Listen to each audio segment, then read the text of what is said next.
మనకి భూ సంబంధంగా దేవుడు మనల్ని దీవించినప్పుడు, డబ్బు పరంగాను, వస్తు పరంగాను, ఇంకే పరంగా దేవుడు మనల్ని మనకి ఎక్కువ వచ్చినప్పుడు మనం అనుకుంటాం దేవుడిని బాగా దీవించాడు. లేదంటే మనం కూడా అంటాం, ఎవరైనా మంచిగా సంపాదించుకుంటే తరచుగా పాస్టర్లు చెప్పే మాట ఏంటంటే, మా సంఘంలో పలానా విశ్వాస దేవుడు దీవించాడు, మామూలు దీవించాడు, 4-5 కార్లు కొన్నాడు, 5-10 బిల్డింగ్లు కొన్నాడు, బ్యాంకులో మామూలు బ్యాలెన్స్ లేదు.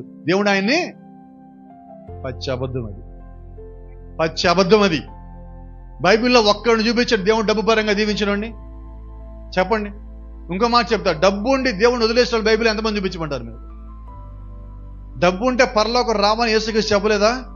మరి డబ్బు వచ్చిందంటే దేవుని ఆశీర్వాదం ఎలాగంటారు? యవనస్తుని ధనవంతుడు ఏం పోగొట్టుకున్నాడు? గెహజీ, బిలాము, యోధా, మీరు గమనిస్తే అందరు డబ్బు వల్లే పోగొట్టుకున్నారు. మరి డబ్బు ఆశీర్వాదం ఎందుకు అవుతుంది? కానే కాదండి. అయితే నువ్వు ఇక్కడ ఉండగా డబ్బు నీకు అవసరం కాబట్టి దేవుడు నీకు ఇస్తాడు.